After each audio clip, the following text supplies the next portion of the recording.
ନମସ୍କାର,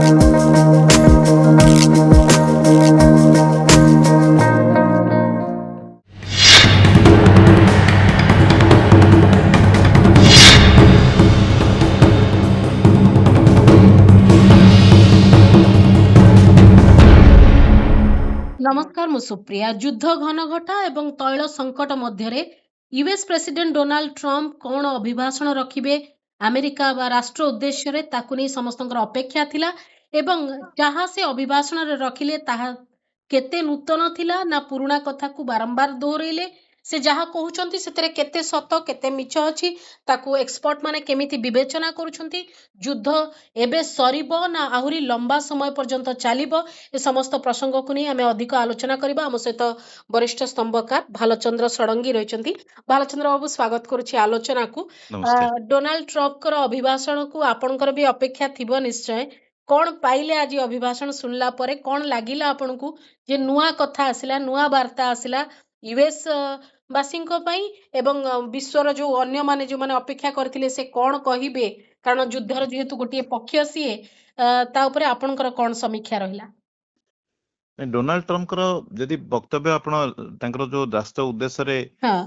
ଅଭିଭାଷଣ ଯଦି ଶୁଣିବେ ତାହେଲେ ଆପଣଙ୍କୁ ଲାଗିବ ଯେ ଗତ 32 ଦିନ ଧରିକି ସିଏ ଯୋଉ ପରସ୍ପର ବିରୋଧୀ ଷ୍ଟେଟମେଣ୍ଟ ସବୁ ଲଗାତାର ଦେଇ ଆସିଛନ୍ତି, ଏପଟ ସେପଟ ସବୁ କହି ଆସିଛନ୍ତି, ତାକୁ ତାର ଗୋଟେ ଫେଣ୍ଟା ଫେଟି ବା ମିଶ୍ରିତ ବକ୍ତବ୍ୟ ବୋଲି କହିବେ।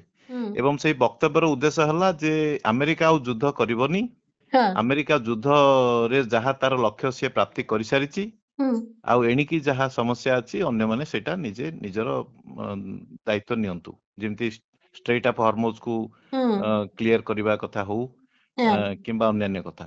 ଆଉ ଗୋଟେ କଥା ବି ସେ କହିଲେ ଯୋଉଟା କି ଇରାନର ଆଶଙ୍କା ଥିଲା, ଏପର୍ଯ୍ୟନ୍ତ ଇରାନ ସେଇ ଦୃଷ୍ଟିରୁ ଇରାନ ବି ଟ୍ରମ୍ପଙ୍କର କଥାରେ ଭରସା କରିପାରୁନି, କାରଣ ସେମାନେ ଦୁଇ ଥର ଧୋକା ଖାଇଛନ୍ତି ଶାନ୍ତି ବାର୍ତ୍ତା ନାଁରେ।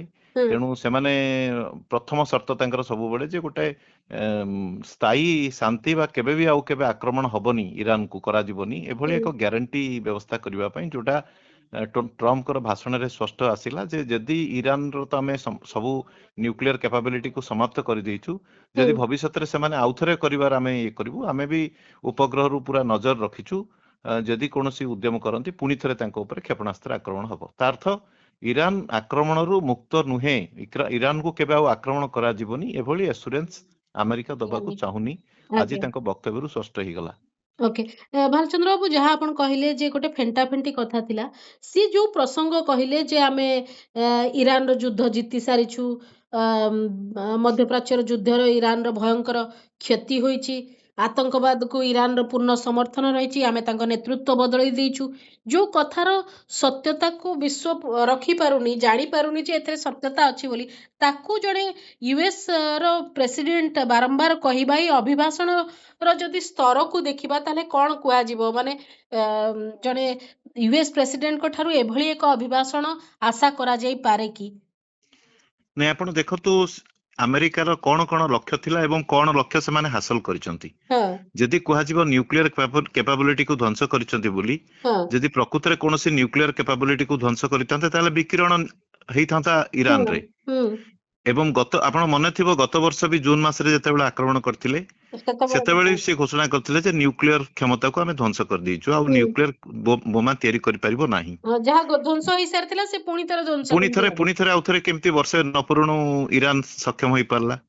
ତେଣୁ ଏଇଟା ହଉଛି କେବଳ ତାଙ୍କର ଯୋଉ ଘରୋଇ ଅଡିଏନ୍ସକୁ, କାରଣ ସିଏ ବହୁତ ଅପଦସ୍ଥ ହେଇଛନ୍ତି ଏ ଯୁଦ୍ଧରେ ସାମିଲ ହେଇକିରି। ଏବଂ ତାଙ୍କର ବକ୍ତବ୍ୟରେ ବି ଆଜି ଆମେ ଦେଖିଲେ ଯେ ଏଇ ଯୁଦ୍ଧକୁ 2-3 ସପ୍ତାହ ଭିତରେ ସେ ଶେଷ କରିବାକୁ ଚାହୁଁଛନ୍ତି, କିନ୍ତୁ ଅନ୍ୟପଟେ ଆମେ ଦେଖୁଛେ ଇସ୍ରାଏଲ ଚାହୁଁଛି ଅନିର୍ଦ୍ଦିଷ୍ଟ କାଳ ପାଇଁ ଯୁଦ୍ଧ କରିବା ପାଇଁ।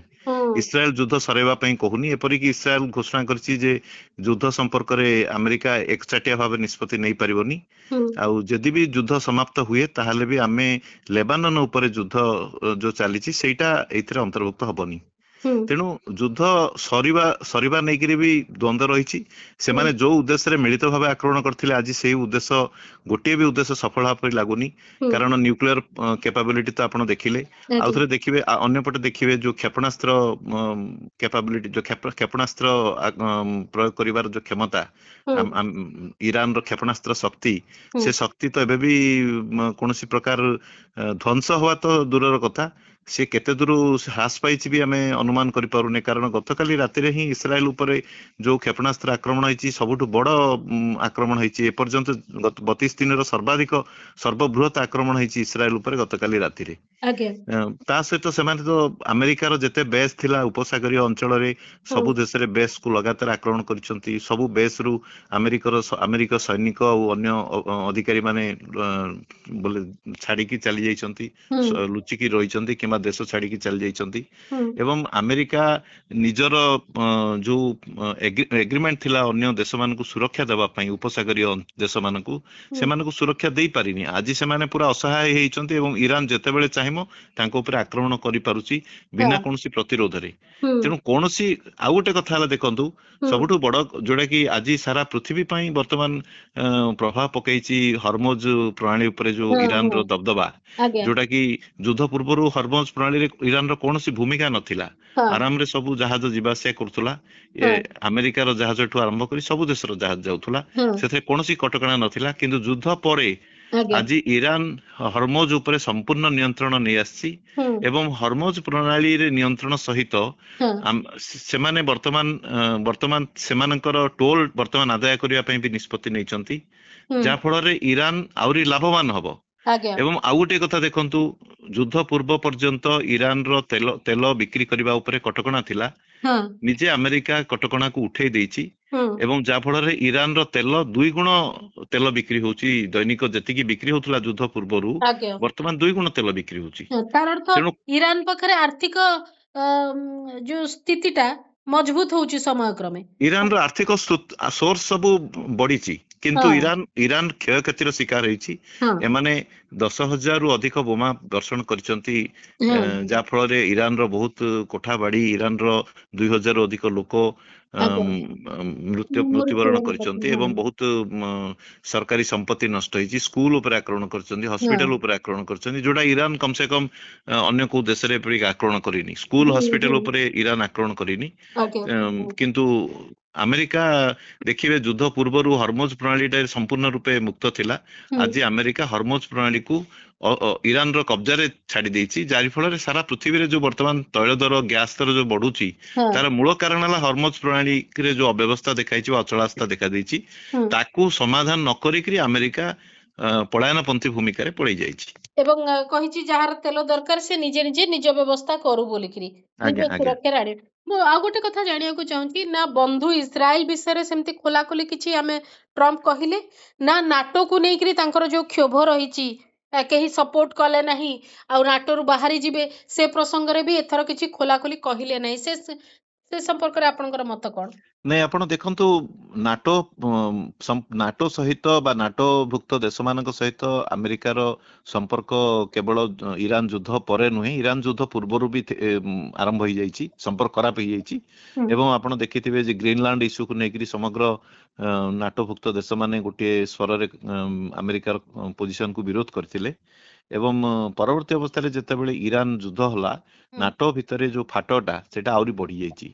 ମତେ ଲାଗୁନି ଯେ ଯୁଦ୍ଧ ସରିଲା ପରେ ନାଟୋ ଆଉ ଗୋଟିଏ ହେଇକିରି ରହିବ, କାରଣ ଆମେରିକା ଯୋଉ ପ୍ରକାର ଷ୍ଟେଟମେଣ୍ଟ ଦଉଛି, ଡୋନାଲ୍ଡ ଟ୍ରମ୍ପ ଯୋଉ ପ୍ରକାର ତାଚ୍ଛଲ୍ୟ କରିକିରି ଅନ୍ୟାନ୍ୟ ରାଷ୍ଟ୍ର ମୁଖ୍ୟ ମାନଙ୍କୁ କହୁଛନ୍ତି ନାଟୋଭୁକ୍ତ ଦେଶ ମାନଙ୍କର, ସେଥିରୁ ମତେ ଲାଗୁନି। ଏବଂ ଗୋଟାଏ ପରେ ଗୋଟେ ନାଟୋଭୁକ୍ତ ଦଳ ସ୍ପଷ୍ଟ ଭାବରେ ମନା କରୁଛନ୍ତି ଯେ ଆମେ ଯୁଦ୍ଧରେ ସାମିଲ ହବୁନି ବୋଲି। ତେଣୁ ଏଇଟା ପରେ ଆହୁରି ମତେ ଲାଗୁଛି ସନ୍ଦେହ ରହିବା ଉଚିତ ନୁହେଁ ଯେ ନାଟୋ ଆଉ ରହିବ ବୋଲି, କାରଣ ଅତୀତରେ ନିଜେ ଟ୍ରମ୍ପ କହିଛନ୍ତି ଯେ ନାଟୋର କୌଣସି ଆବଶ୍ୟକତା ନାହିଁ ଏବଂ ନାଟୋରେ ଆମେ ବହୁତ ପଇସା ଖର୍ଚ୍ଚ କରୁଛୁ, ସିକ୍ୟୁରିଟିର ସମ୍ପୂର୍ଣ୍ଣ ଦାୟିତ୍ୱ ଆମେ କାହିଁକି ନବୁ, ଆମେରିକା କାହିଁକି ବାର୍ଡେନ ନବ, ଏସବୁ କଥା ଆଗରୁ ହିଁ ସେ ଉଠେଇ ଆସିଛନ୍ତି।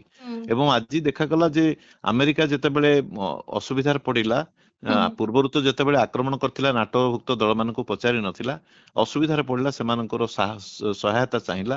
କିନ୍ତୁ ନାଟୋର ଧାରା 15, ଯୋଉ ନାଟୋର ଯୋଉ ନିୟମ ଅଛି, ସେଇଥିରେ 15 ଧାରାରେ କୁହାଯାଇଛି ଯେ ନାଟୋଭୁକ୍ତ ଦେଶମାନଙ୍କ ଉପରେ ଯଦି ଆକ୍ରମଣ ହବ, ତାଙ୍କ ଭୂମିରେ ଯଦି ଆକ୍ରମଣ ହବ, ତାହେଲେ ହିଁ ନାଟୋଭୁକ୍ତ ଦଳ ମାନେ ବାହାରିବେ, ଏଇ କଥା ଅଛି। ତେଣୁ ଆମେରିକାର ଭୂମିରେ ତ ଆକ୍ରମଣ ହେଇନି, ଆମେରିକା ଯାଇକିରି ଇରାନରେ ଆକ୍ରମଣ କରିଛି। ତେଣୁ ନାଟୋର ନିୟମ ଦୃଷ୍ଟିରୁ ବି ଏହି ଅନ୍ୟ ଯୋଉ ସହଯୋଗୀ ଦଳ ମାନେ ବନ୍ଧା ନୁହନ୍ତି ଯେ ଆମେରିକା ସହିତ ଯୁଦ୍ଧକୁ ଓହ୍ଲେଇବା ପାଇଁ। ତେଣୁ ସେମାନେ ଦେଖିଲେ ଯେ ଆମେରିକା ଯୋଉ ଯୁଦ୍ଧରେ ସାମିଲ ହେଇଛି, ଏଇଟା ହଉଛି ଗୋଟେ ଜିତିବାର ନୁହେଁ, ଏଇଟା ଗୋଟେ ନିଶ୍ଚୟ ପରାଜୟ ଆଡକୁ ଯାଉଛି। ହୁଁ ତେଣୁ ଅପଦସ୍ଥ ହବା, କ୍ଷତିଗ୍ରସ୍ତ ହବା, ଅଯଥାରେ ବିପଦକୁ ଟାଣି ଆଣିବା ଅପେକ୍ଷା ହୁଁ ଆମେ ଦୂରତା ମେଣ୍ଟେନ କରିବା ଭଲ ହବ ବୋଲି ଆଜ୍ଞା ସେମାନେ ଆମେରିକାର ଯେତେ ଥର ଆମେରିକାର ରାଷ୍ଟ୍ରପତି ତାଙ୍କର ବୈଦେଶିକ ମନ୍ତ୍ରୀ ବାରମ୍ବାର ଅପିଲ କଲେ ମଧ୍ୟ ହଁ ସେମାନେ ରେସ୍ପଣ୍ଡ କରିନାହାନ୍ତି, ବରଂ ସ୍ପଷ୍ଟ ଭାବରେ କହିଦେଇଛନ୍ତି ଆମେ ଏ ଯୁଦ୍ଧରେ ସାମିଲ ହବୁନି, ଏ ଯୁଦ୍ଧ ଆମର ନୁହେଁ ବୋଲି କହିଦେଇଛନ୍ତି। ଆଜ୍ଞା ଯେତେ ଟ୍ରମ୍ପ କୁହନ୍ତୁ ଯେ ଇରାନ ପାଷାଣ ଯୁଗକୁ ପଳେଇ ଗଲାଣି ବୋଲିକିରି ଇରାନର ଆଉ କିଛି ପରିସ୍ଥିତି ନାହିଁ ବୋଲିକିରି, କିନ୍ତୁ ଆମେରିକାବାସୀ ବି ଜାଣି ସାରିଲେଣି ଯେ କୋଉଠି ନା କୋଉଠି ଯୁଦ୍ଧକୁ ନେଇକିରି ଟ୍ରମ୍ପ ବ୍ୟାକଫୁଟରେ ରହିଛନ୍ତି, କୋଉଠି ଗୋଟେ ଭୁଲ ନିଷ୍ପତ୍ତି ହେଇଯାଇଛି, ଏସବୁକୁ ସେ ଫିଲ୍ କଲେଣି।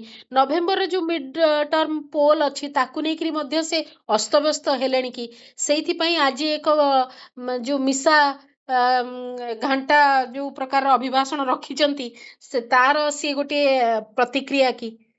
ନାଇଁ, ଆପଣ ଦେଖନ୍ତୁ ଦୁଇଟି କଥା ପ୍ରମାଣିତ ହେଇଗଲା। ହଁ ଗୋଟେ ହଉଛି ଯେ ଇରାନର ଲୋକଙ୍କୁ ସିଏ ମୁକ୍ତି ଦେବେ, ଗଣତନ୍ତ୍ର ଆଣିବେ, ହଁ ଏଇ ଯୋଉ ଏକଛତ୍ରବାଦୀ ଶାସନରୁ ମୁକ୍ତ କରିବେ ବୋଲି ଯୋଉ କହୁଥିଲେ, ଇରାନ ହୁଁ ବାସୀଙ୍କ ପ୍ରତି ଯୋଉ ନିଜର ସମ୍ବେଦନା ଜଣାଉଥିଲେ, ପ୍ରେମ ଜଣାଉଥିଲେ, ହଁ ବର୍ତ୍ତମାନ ସେ ଇରାନକୁ ଧ୍ୱଂସ କରିଦେବେ, ପାତାଳ ଯୁଗକୁ, ପାଷାଣ ଯୁଗକୁ ପଠାଇବେ, ଷ୍ଟୋନ ଏଜ୍ କୁ ପଠାଇଦେବେ ହଁ ବୋଲି ହଁ କହିଲେ। ହୁଁ ଏଇଥିରୁ ଜଣା ପଡୁଛି ଯେ ଇରାନ ଦେଶର ଜନତାଙ୍କ ପ୍ରତି ତାଙ୍କର କୋଉ ପ୍ରକାର ମନୋଭାବ ରହିଛି, ଏଇଟା ହଁ ସ୍ପଷ୍ଟ ହେଇଗଲା। ମୁଁ ଭାବୁଛି ଆଜ୍ଞା ଆଜିର ବକ୍ତବ୍ୟ ପରେ ଇରାନର କୌଣସି ଲୋକର କୌଣସି ପ୍ରକାର ଇଲ୍ୟୁଜନ ରହିବା ଉଚିତ ହଁ ନୁହେଁ ଯେ ଆମେରିକା ତାଙ୍କର ଆମ କେବେ ପାଇଁ ବି ଭଲ ମୁକ୍ତିଦାତା ଭାବୁଛନ୍ତି ହେଇପାରିବ, ବୋଲି। ହଁ ମୁକ୍ତିଦାତା ହେଇପାରିବ। ହୁଁ ଦ୍ୱିତୀୟ କଥା ସିଏ କହିଲେ, ଆପଣ ଦେଖନ୍ତୁ ଆମେରିକାରେ ଆଜି ସେ ଯୋଉ ବର୍ତ୍ତମାନ ଆଜି ଯୋଉ ଅଭିଭାଷଣ ଦେଲେ, ଅଭିଭାଷଣର ମୂଳ ଥିଲା ତାଙ୍କର ଡୋମେଷ୍ଟିକ ଅଡିଏନ୍ସକୁ ଆଡ୍ରେସ କରିବା ହଁ ପାଇଁ। ହଁ କାରଣ ଆମେରିକାରେ ଗତ 2-3 ଦିନ ତଳେ ଯୋଉ ପ୍ରକାର ପ୍ରତିବାଦ ହେଲା, ହୁଁ 80 ଲକ୍ଷରୁ ଅଧିକ ଲୋକ ରାସ୍ତା ଉପରକୁ ରାସ୍ତାକୁ ଆସିଛନ୍ତି, ନୋ ଓହ୍ଲେଇଛନ୍ତି। କିଙ୍ଗ ମୁଭମେଣ୍ଟ ଯୋଉଟା ହେଲା, ହୁଁ ହୁଁ ଏବଂ ଆଉ କିଛି ଦିନ ଭିତରେ ଆଉଥରେ ତାଠୁ ବି ବଡ ମୁଭମେଣ୍ଟ ହବାର ସମ୍ଭାବନା ଅଛି। ହଁ ତେଣୁ ଆମେରିକାର ସାଧାରଣ ଜନତା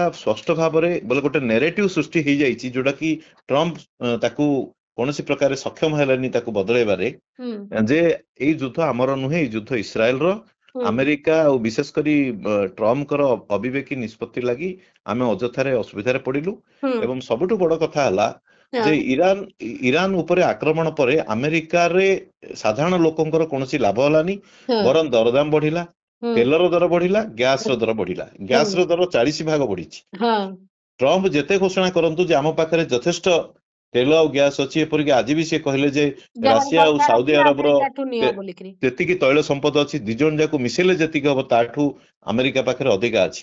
ଯଦି ଆମେରିକା ପାଖରେ ଅଧିକ ତୈଳ ସମ୍ପଦ ଅଛି, ଆମେରିକା ତୈଳ ଓ ଗ୍ୟାସ ଉପରେ ସମ୍ପୂର୍ଣ୍ଣ ରୂପେ ଆତ୍ମନିର୍ଭରଶୀଳ, ହଁ ଏବଂ ହରମୁଜ ପ୍ରଣାଳୀରେ ଯୋଉ ଅବରୋଧ ସୃଷ୍ଟି ହେଇଛି ସେଥିରେ ଆମେରିକାର କୌଣସି କ୍ଷତି ହବାର ନାହିଁ, ହଁ ତାହେଲେ ଆମେରିକାର ବଜାରରେ ଦର ବଢିଲା କେମିତି ବଢିବ ଏସବୁର? କେମିତି? ହଁ ତେଣୁ ତେଣୁ ଏଇ ଯୋଉ କଥା ସିଏ ସାଧାରଣ ଲୋକଙ୍କୁ ଯେତେ ସିଏ ଭାଷଣରେ ଯେତେ ଯାହା ସିଏ କହିଲେ ମଧ୍ୟ ହୁଁ ସାଧାରଣ ଆମେରିକା ବୁଝୁଛନ୍ତି ଯେ ଯୁଦ୍ଧର ପ୍ରଭାବଟା କଣ, ହୁଁ ଏବଂ ଯୁଦ୍ଧ ଆହୁରି ଯଦି ଲମ୍ବା ଚାଲିବ, ହୁଁ କାରଣ ଏଇଟା ସତ କଥା ଯେ ଆଜିର ଦିନରେ ଯୁଦ୍ଧର ଯଦିଓ ଆରମ୍ଭ ଟ୍ରମ୍ପ କରିଛନ୍ତି, ହୁଁ କିନ୍ତୁ ଯୁଦ୍ଧର ଶେଷ ଟ୍ରମ୍ପଙ୍କ ହାତରେ ନାହିଁ। ଓକେ ଯୁଦ୍ଧ ଯଦି ଇରାନ ଚାହିଁବ, ଆମେରିକା ଚାହିଁବ, ହୁଏତ ଯୁଦ୍ଧ ବନ୍ଦ ହବ। କିନ୍ତୁ ଇରାନ ସ୍ପଷ୍ଟ କରିଦେଇଛି ଯେ କୌଣସି ପ୍ରକାର ଆଲୋଚନା ଚାଲିନି, ହୁଁ ଆମେ ଟ୍ରମ୍ପଙ୍କର ବକ୍ତବ୍ୟକୁ ଆଦୌ ଭରସା କରୁନୁ, ବିଶ୍ୱାସ କରୁନୁ, ହୁଁ ଏବଂ ଯୁଦ୍ଧ ଆମର ଲକ୍ଷ୍ୟ ହାସଲ ପର୍ଯ୍ୟନ୍ତ ଚାଲିବ, ଆମ ଆଜ୍ଞା ଉପରୁ ବିପଦ ସମ୍ପୂର୍ଣ୍ଣ ଦୂର ହବା ପର୍ଯ୍ୟନ୍ତ ଚାଲିବ।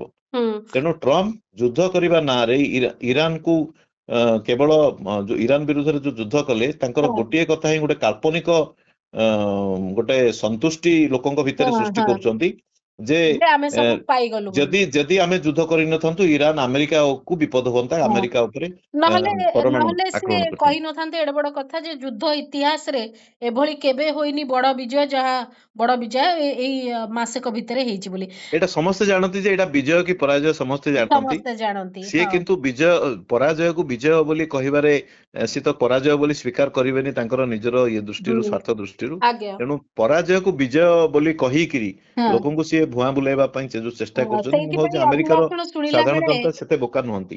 ଅଭିଭାଷଣ ଶୁଣିଲା ବେଳେ ସେଥିପାଇଁ କିଛି ଲୋକଙ୍କର ମତ ଥିଲା ଯେ ବୟସ୍କ ଶରୀରରେ ଗୋଟେ ଛୋଟ ପିଲାଟେ ଅଛି ଏବଂ ସେ ଛୋଟ ପିଲା ହାତରେ ମ୍ୟାଚେସ୍ ଅଛି, ସେ କେତେବେଳେ କଣ ଗୋଟେ କରିଦବ, ଏତେ ଅନପ୍ରେଡିକ୍ଟେବଲ ଲୋକ ବୋଲିକିରି ସେଠିକାର ଅଧିବାସୀ କହୁଛନ୍ତି ଏ ପ୍ରସଙ୍ଗ।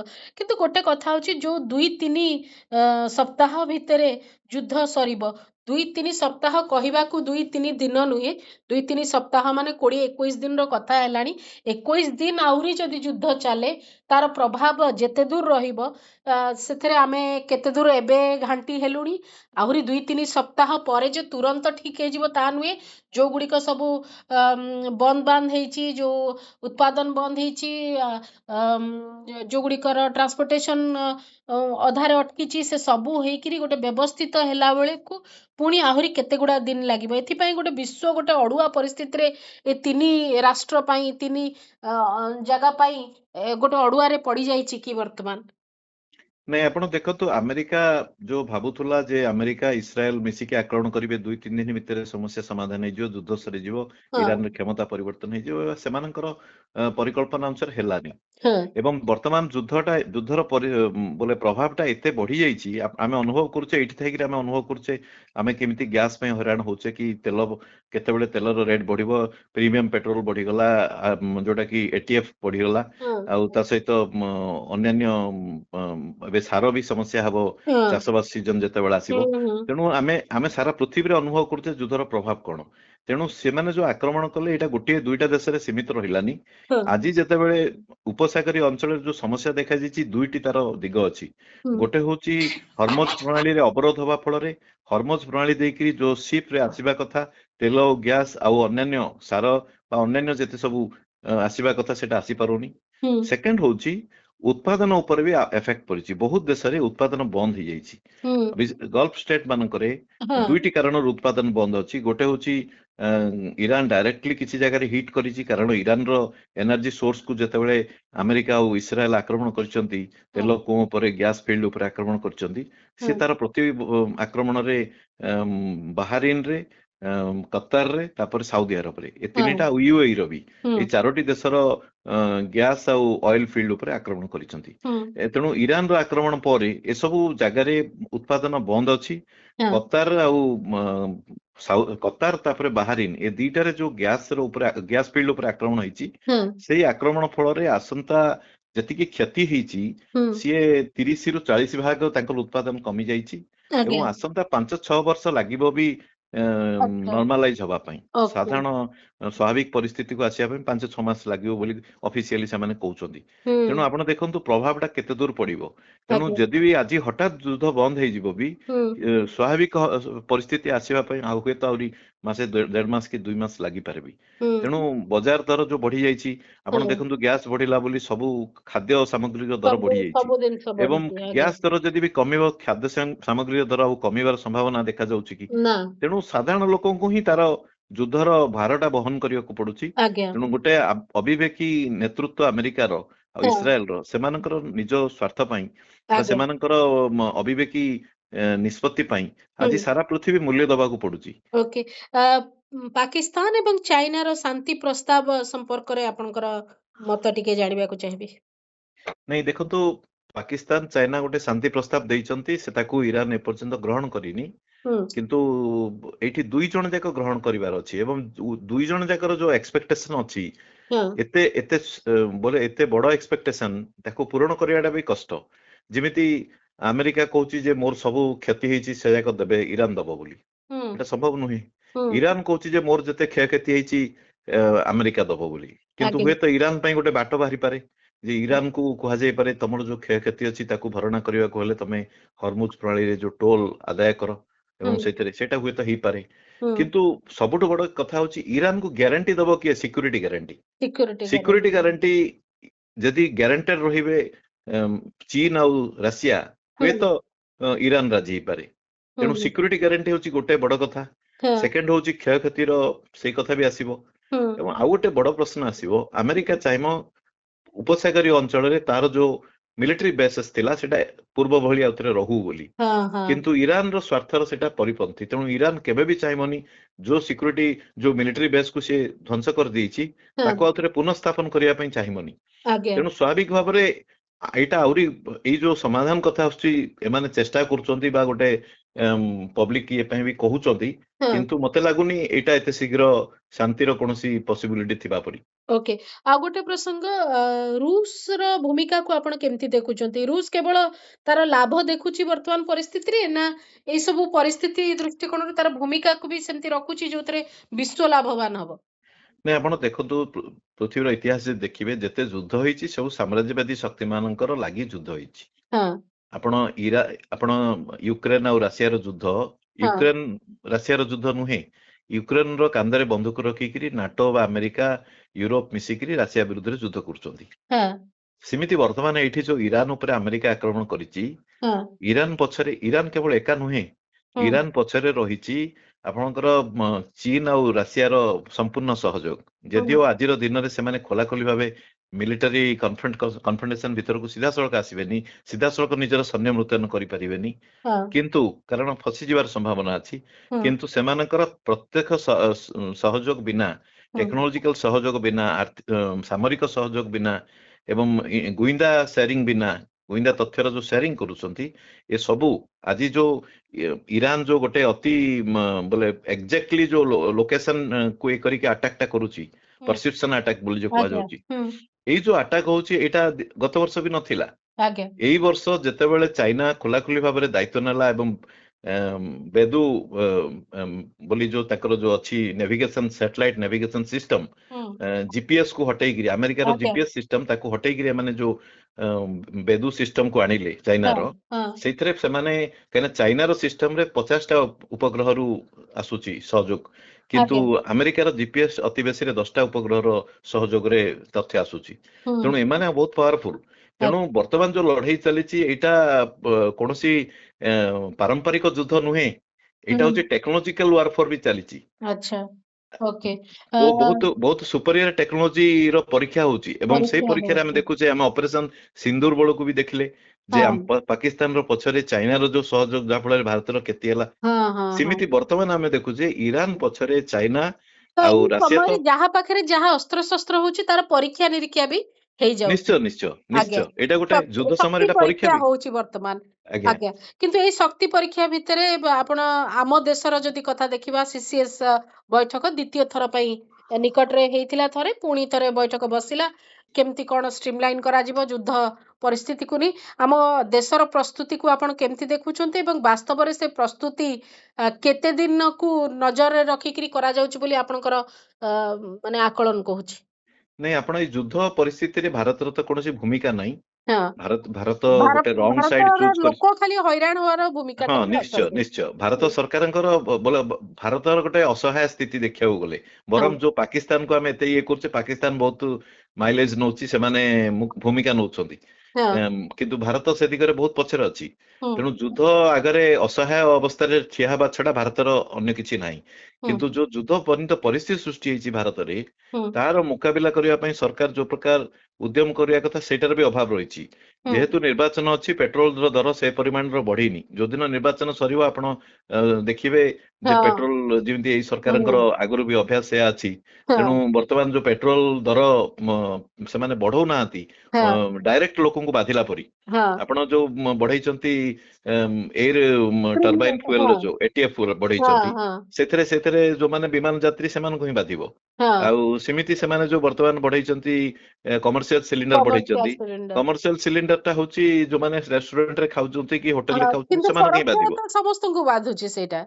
ନାଇଁ ନିଶ୍ଚୟ ବାଧୁଛି, କିନ୍ତୁ ହଁ ଡୋମେଷ୍ଟିକ ସିଲିଣ୍ଡରର ରେଟ୍ ସେ ପରିମାଣରେ ବଢେଇ ନାହାନ୍ତି। ହଁ 60 ସେଇଟା, ଟଙ୍କା ବଢିଛି। ହଁ ହଁ 60 ଟଙ୍କା ଯାହା ବଢେଇଛନ୍ତି, ଆଉ ବଢେଇ ନାହାନ୍ତି, ଅଧିକ ବଢେଇ ନାହାନ୍ତି କି, ହଁ ଯଦିଓ ସେମାନେ ନର୍ମାଲ ଟାଇମ ହେଇଥିଲେ ନିଶ୍ଚୟ ବଢେଇଥାନ୍ତେ, ଯେହେତୁ ଇଲେକ୍ସନ ଅଛି, 4ଟି ରାଜ୍ୟର ଇଲେକ୍ସନ ଅଛି। ହୁଁ ଆଉ ଦ୍ୱିତୀୟ କଥା ହଉଛି ପେଟ୍ରୋଲ ଦର ବି ଯଦି ବଢିବ, ଏଇଟା ଗୋଟେ ସେନ୍ସିଟିଭ ଇସ୍ୟୁ ହବ, ଲୋକଙ୍କ ଭିତରେ ଅସନ୍ତୋଷ ହବ। ହଁ ତେଣୁ ସରକାର, ଯୋଉ ସରକାର କେରଳରେ ଯାଇକିରି ବିଜେପି ଦଳର ସଭାପତି ଘୋଷଣା କରୁଛନ୍ତି ଯେ ଆମେ ପାୱାରକୁ ଆସିଲେ 2ଟି ଗ୍ୟାସ ସିଲିଣ୍ଡର ଫ୍ରିରେ ଦବୁ, ହଁ ସେମାନେ ବର୍ତ୍ତମାନ ଲୋକ ଅପେକ୍ଷା କରିଛନ୍ତି, ଲାଇନରେ ଅପେକ୍ଷା କରିଛନ୍ତି, ଗ୍ୟାସ ହଁ ସିଲିଣ୍ଡର ଦେଇ ପାରୁନାହାନ୍ତି। ହଁ ସେଟା ଖାଲି ତେଣୁ ସିଲିଣ୍ଡର ଦେବେ କି ଭର୍ତ୍ତି ସିଲିଣ୍ଡର ଦେବେ, ତା ତେଣୁ ସମୟ କହିବ। କିନ୍ତୁ ଯାହା ଆପଣ ଆଶଙ୍କା କରିଛନ୍ତି ଠିକ, ବହୁତ ଲୋକଙ୍କ ଭିତରେ ସେଇ ଆଶଙ୍କା ଯେ ଯୋଉ ଦିନ ବେଙ୍ଗଲର ନିର୍ବାଚନ ଦ୍ୱିତୀୟ ପର୍ଯ୍ୟାୟ ସରିଯିବ ତା ପର ମୁହୂର୍ତ୍ତରେ ହିଁ ତୁରନ୍ତ ବଢ଼ି ଯାଇପାରେ ପେଟ୍ରୋଲ ଏବଂ ଗ୍ୟାସ୍ ଦର। ତ ମୋଟାମୋଟି ଆଜି ଟ୍ରମ୍ପଙ୍କ ଅଭିଭାଷଣ ସେତିକି ମାନେ ଯୁଦ୍ଧ ପରିସ୍ଥିତିକୁ ସ୍ପଷ୍ଟ କଲା ନାହିଁ, ଆହୁରି ବହୁତ ଦିନ ଏ ଅବ୍ୟବସ୍ଥା ଲାଗି ରହିବ ବୋଲି ସଂକେତ ଦେଲା। ନିଶ୍ଚୟ ଏଇଟା କୌଣସି ସ୍ପଷ୍ଟ ଭାଷଣ ନଥିଲା, ଏଇଟା ହଉଛି କନଫ୍ୟୁଜନ ଭରା ଭାଷଣ। ହଁ ଏଇଥିରେ ଯୁଦ୍ଧ ସରିବା ପରିବର୍ତ୍ତେ ଯୁଦ୍ଧ ଆହୁରି ଲମ୍ବା ଚାଲିବ ହଁ ଏଇ କଥା ସାମ୍ନାକୁ ଆସିଲା।